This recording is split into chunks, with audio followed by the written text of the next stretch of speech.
এখন আপনি রোজা রেখে দিনের বেলায় আপনি সুগার টেস্ট করতে পারবেন কিনা বা ইন্স্যুরেন্স দিতে পারবেন কিনা, এই দুটোটাই করা যাবে। সুগার টেস্টও করা যাবে এবং ইনসুলিন আপনি নিতে পারবেন। এতে রোজার কোনো ধরনের সমস্যা হবে না, কারণ ইনসুলিন দেওয়ার দ্বারা পাকস্থলীতে অর্থাৎ পেটে আপনি কোনো কিছু যাচ্ছে না, খাবারের গুণ পরিবর্তন হচ্ছে না বা খাবারের মিটছে না, এই জন্য পাকস্থলীতে দেহ থেকে যাচ্ছে না এবং রগের মধ্যে যাচ্ছে না এবং ক্ষুধাও নিবারণ হচ্ছে না।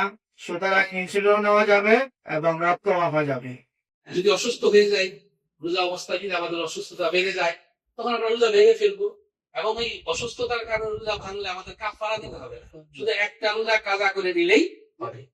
খুব ভালো করে মনে রাখবে, একটা হলো কাজা আর একটা কাফারা। কাফারা মানে সুস্থ মানুষ ইচ্ছাকৃত রোজা ছেড়ে দিলে তখন একটা রোজার জন্য 60টা রোজা রাখতে হয়, অথবা 60 জন মিসকিন দিয়ে খাবার দিতে হয়। তো কেউ যদি অসুস্থ ব্যক্তি অসুস্থতা বেড়ে যাওয়ার কারণে রোজা ভাঙে, তাহলে রোজা ভাঙার পরে পরবর্তীতে যখন সুস্থ হয়ে যাবে তখন সে একটা রোজা আবার সুস্থ অবস্থায় রেখে নিলেই হয়ে যাবে। আরেকটা হলো স্বাভাবিক ডায়াবেটিক, তার কোনো সমস্যাই নেই, আমরা বুঝি। তোমার কাছ থেকে জিনিসটা আমরা ক্লিয়ার হইলাম। তাহলে রোজার কত গুরুত্বপূর্ণ ইবাদত, যে ইবাদত একবারে কোরআন শরীফে এই রোজার মাসকে বিশেষ মাস হিসাবে উল্লেখ করা হয়েছে, কিন্তু আমরা সাধারণ ডায়াবেটিকের কারণে কোনোভাবেই ছাড়তে পারবো না। রোজা অবস্থায় রক্ত দেওয়া নেওয়া যাবে, রোজা ভাঙবে না, কেউ বিভ্রান্ত হবেন না।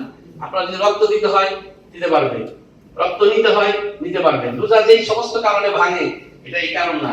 এবং রোজা রেখে ইনজেকশন নেওয়া যায়, প্রয়োজনে ইনসুলিন নেওয়া যায়, ইনসুলিনের একটা চিকিৎসা এটা নেওয়া যায়, যার কারণে কোনো ধরনের রোজা ভাঙবে না।